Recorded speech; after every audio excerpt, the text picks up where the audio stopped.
الحمد لله على إحسانه والشكر له على توفيقه وامتنانه وأشهد أن لا إله إلا الله وحده لا شريك له وأشهد أن محمدا عبده ورسوله صلى الله عليه وعلى آله وصحبه ومن والاه. Et donc, si nous savons qu'il est important de rechercher la satisfaction d'Allah subhanahu wa ta'ala, il est aussi important pour nous de savoir quelles sont ces actions-là pour lesquelles Allah subhanahu wa ta'ala est satisfait de nous. Quelles sont ces actions par lesquelles nous pouvons rechercher l'agrément d'Allah subhanahu wa ta'ala. Et Allah nous a mentionné certaines de ces actions dans son livre.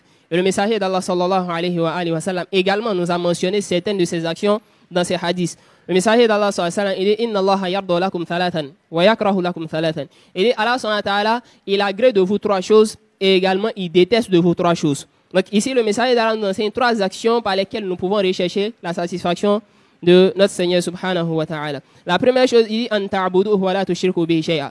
Donc la première chose, c'est d'adorer Allah subhanahu wa ta'ala et ne pas lui donner d'associés.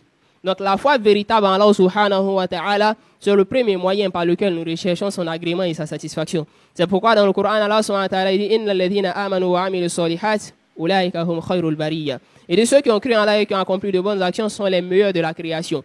Et devant, il dit radiyallahu anhum wa radu anhu. Allah est satisfait d'eux et eux également seront satisfaits de ce que Allah leur réserve comme récompense. Donc la première chose, c'est la foi en Allah, le fait d'adorer Allah et ne pas lui donner d'associés.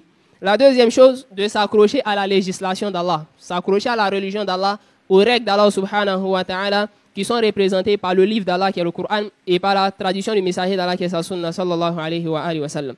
Donc le messager d'Allah, la deuxième chose qu'il a citée, il dit également wa an et dit le fait que vous vous accrochez tous au cap d'Allah subhanahu wa ta'ala. Donc le cap d'Allah, c'est sa religion, c'est sa législation, c'est le Coran et la sunna de son messager sallallahu alayhi wa sallam. Donc la deuxième manière de rechercher la satisfaction d'Allah, c'est de s'accrocher au cap d'Allah qui est son livre et qui est la tradition de son messager sallallahu alayhi wa sallam et de se soumettre à cette législation qu'Allah subhanahu wa ta'ala nous a fait descendre.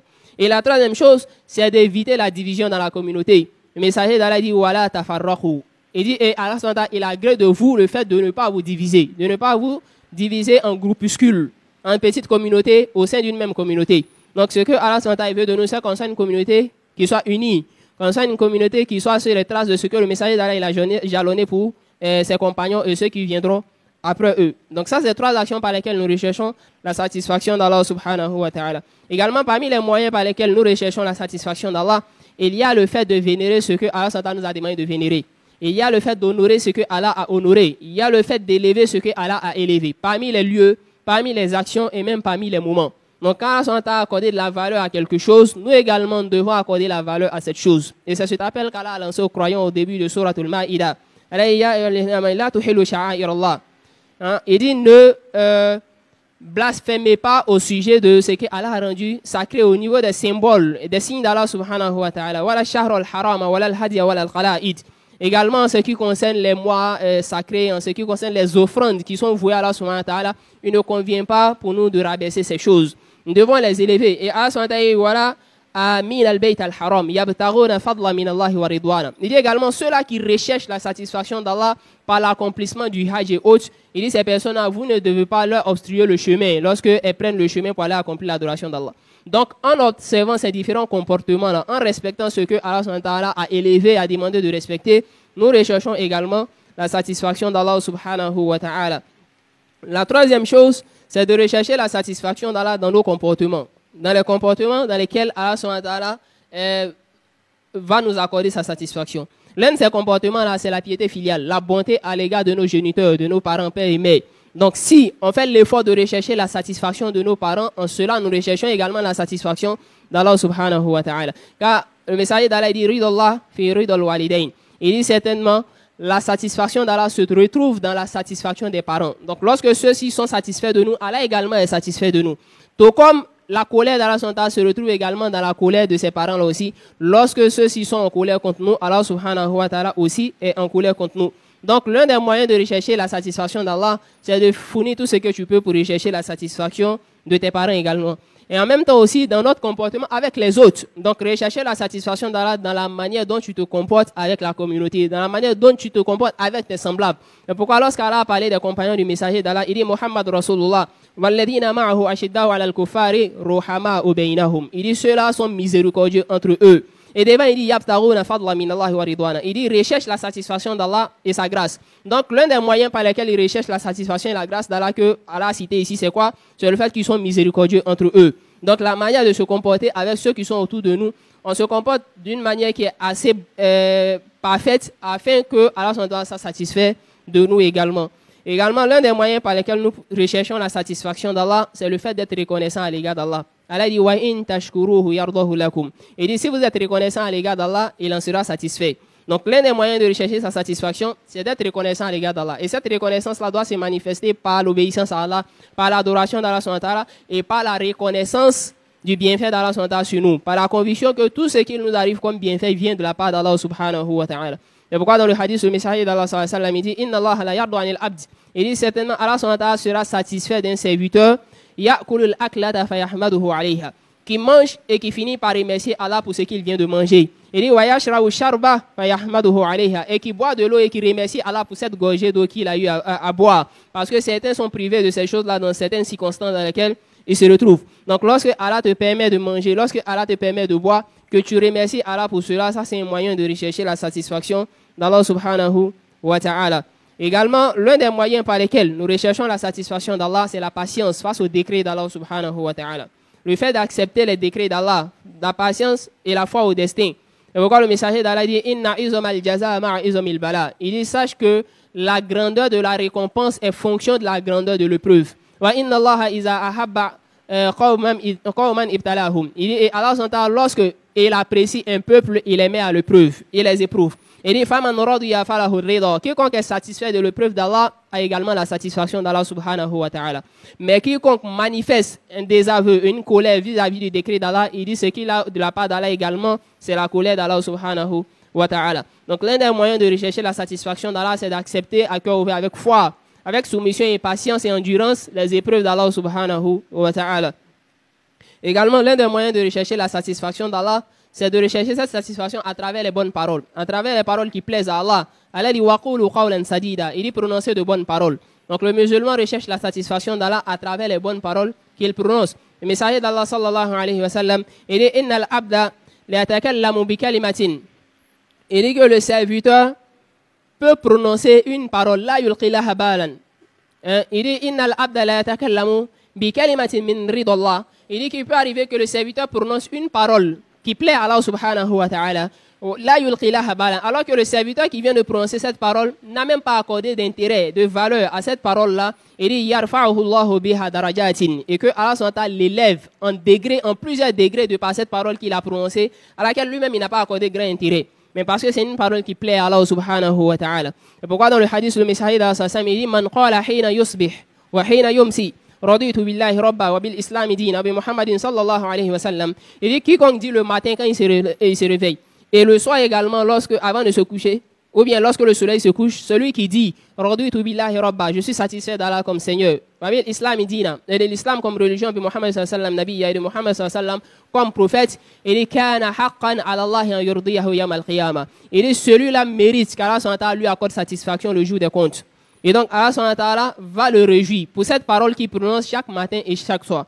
Donc la recherche de la satisfaction d'Allah, ça peut se faire également de par ces paroles qui plaisent à Allah, de par l'évocation d'Allah en multipliant le zikr en toute situation. C'est pourquoi Allah dit wa min ana il-layli fasabbih wa atraf an-nahari la'allaka tarda. Et il dit chaque soir et chaque matin, fais l'effort de glorifier Allah. Il dit la'allaka tarda. Si tu le fais, tu seras satisfait yawm al-qiyamah de ce que Allah subhanahu wa ta'ala va t'accorder. Et également parmi ces paroles par lesquelles nous recherchons la satisfaction d'Allah, c'est le Coran, le livre d'Allah subhanahu wa ta'ala lui-même, de s'accrocher à ce livre. Le messager d'Allah dit yaji'u al-Qur'an yawm al-qiyamah. Il dit le jour des comptes, le Coran viendra. Et il dira au sujet de son compagnon, celui qui a vécu avec le Coran, qui l'a lu, qui l'a mémorisé, qui a appris son sens, qui a travaillé avec ce qu'il a trouvé dans le Coran comme ordre et interdiction. Il dit, le Coran dira au sujet de ce dernier-là, Ya Rabbi Halli. Il dira au Seigneur, accorde-lui une parure. Il dit, on lui fera porter une couronne de gloire. Et il dira au Seigneur, augmente-lui encore en parure. On lui fera porter une grande parure. Et le Coran dira encore, Ya Rabbi irda anhu. Il dira, Allah, sois satisfait de ce dernier-là. Et Allah lui accordera satisfaction. Donc l'un des moyens de chercher la satisfaction d'Allah dans ce monde et dans l'au-delà, c'est de vivre avec le livre d'Allah subhanahu wa ta'ala, de s'accrocher à ce livre et de ne point donner d'eau à ce que Allah nous a révélé. Également, l'un des moyens par lesquels nous recherchons la satisfaction d'Allah subhanahu wa ta'ala, il y a le fait de fournir beaucoup d'efforts dans son adoration. Le messager d'Allah sallam, il dit Man faraqa dunya ala al-ikhlas lillahi wahdahu la sharika la. Il dit que celui qui quitte ce monde-là sur la sincérité vis-à-vis d'Allah subhanahu wa ta'ala, c'est-à-dire qu'il a été sincère dans ses adorations, il n'a pas donné d'associé à Allah subhanahu wa ta'ala, il n'a rien adoré en dehors d'Allah, il s'est éloigné du polythéisme et de l'associationnisme, wa iqami sola wa ita izaka, et qui a quitté ce monde-là en accomplissant la prière et en s'acquittant de la zakat, il dit faraqaha wallahu anhu radin. Il dit celui-là, il quitte ce monde-là alors qu'Allah est satisfait de lui. Donc le fait de fournir les efforts dans l'adoration d'Allah, d'accomplir la prière, de donner la zakat, de s'éloigner du polythéisme, ainsi de suite, c'est un moyen par lequel nous recherchons la satisfaction d'Allah. C'est pourquoi lorsqu'Allah a parlé des compagnons du messager dans le Coran, il dit tarahum ruki'an sujjada. Il dit tu le vois en train d'accomplir la génuflexion, la prosternation. Donc c'est-à-dire qu'ils accomplissent la prière, ils font des efforts dans l'adoration. Ils le font en recherchant la grâce et la satisfaction d'Allah subhanahu wa ta'ala. Et également, l'un des moyens par lesquels nous recherchons la satisfaction d'Allah, c'est le fait de s'éloigner de ce qu'Allah nous a interdit. Le fait de pouvoir lutter contre nos passions qui sont en déphasage avec les principes d'Allah subhanahu wa ta'ala. Le fait de pouvoir lutter avec son âme devant les limites d'Allah subhanahu wa ta'ala. C'est pourquoi lorsque le messager d'Allah parlait du jeûne, il dit que Allah subhanahu wa ta'ala, il dit concernant le jeûne du mois de Ramadan, il dit Abdi taraka shahwatahu wa ta'amahu wa sharabahu ibtira'an mardati. Il dit ibtira'an mardati, il dit mon serviteur a délaissé sa passion, sa nourriture et sa boisson à la recherche de ma satisfaction. Donc Allah subhanahu wa ta'ala, il dit que le fait que son serviteur a délaissé sa passion ici là qui ne plaît pas à Allah subhanahu wa ta'ala, ça c'est la recherche de la satisfaction d'Allah. Donc Allah également sera satisfait de lui. Donc l'un des moyens d'obtenir la satisfaction d'Allah, c'est de lutter contre nos passions, qui sont en déphasage avec les principes d'Allah. De pouvoir lutter avec nos âmes face aux limites d'Allah subhanahu wa ta'ala et ne pas transgresser ses limites. Et d'abandonner ce qu'il convient d'abandonner. De nous désavouer de ce qu'il convient de désavouer. Afin que Allah soit satisfait de nous. C'est pourquoi Allah dit dans le Coran, La tajidu qawman yu'minuna billahi wal yawmil akhir yuwaduna man hada Allah wa rasulah. Il dit, tu ne vas point trouver un peuple qui croit en Allah et en l'au-delà fait alliance avec ceux-là qui ont pris Allah et son messager comme ennemis. Et donc lui, il se désavoue de celui qui se désavoue d'Allah. Il se désavoue des actions qui déplaisent à Allah subhanahu wa ta'ala parce qu'il sait que c'est le moyen par lequel il aura la satisfaction d'Allah subhanahu wa ta'ala. À la fin du verset, Allah dit Ulaika hizbullah. Il dit ceux-là sont le camp d'Allah subhanahu wa ta'ala. Et il dit que le camp d'Allah subhanahu wa ta'ala, c'est ceux-là qui sont les gagnants yawmul qiyamah et même qui seront les gagnants dans le dunya ici. هذا وصلوا وسلموا على خير البرية وأزكى البشرية امتثالا لقوله تعالى إن الله ملائكته يصلون على النبي يا أيها الذين آمنوا صلوا عليه وسلموا تسليما اللهم صل على محمد وعلى آل محمد كما صليت على إبراهيم وعلى إبراهيم إنك حميد مجيد اللهم بارك على محمد وعلى آل محمد كما باركت على إبراهيم وعلى آل إبراهيم إنك حميد مجيد اللهم أعز الإسلام والمسلمين وأذل الشرك والمشركين والكفر والكافرين ودمر أعداء الدين واجعل هذا البلد آمنا مطمئنا رخاء وسائر بلاد المسلمين اللهم آمنا في أوطاننا وأصلح أئمتنا وولاة أمورنا واجعل ولايتنا في من خافك وتقاك يا رب العالمين اللهم احفظنا بالإسلام قائمين واحفظنا بالإسلام قاعدين واحفظنا بالإسلام راقدين ولا تشمت بنا الأعداء ولا الحاسدين اللهم انصر المسلمين في كل مكان اللهم انصرهم في فلسطين وفي غزة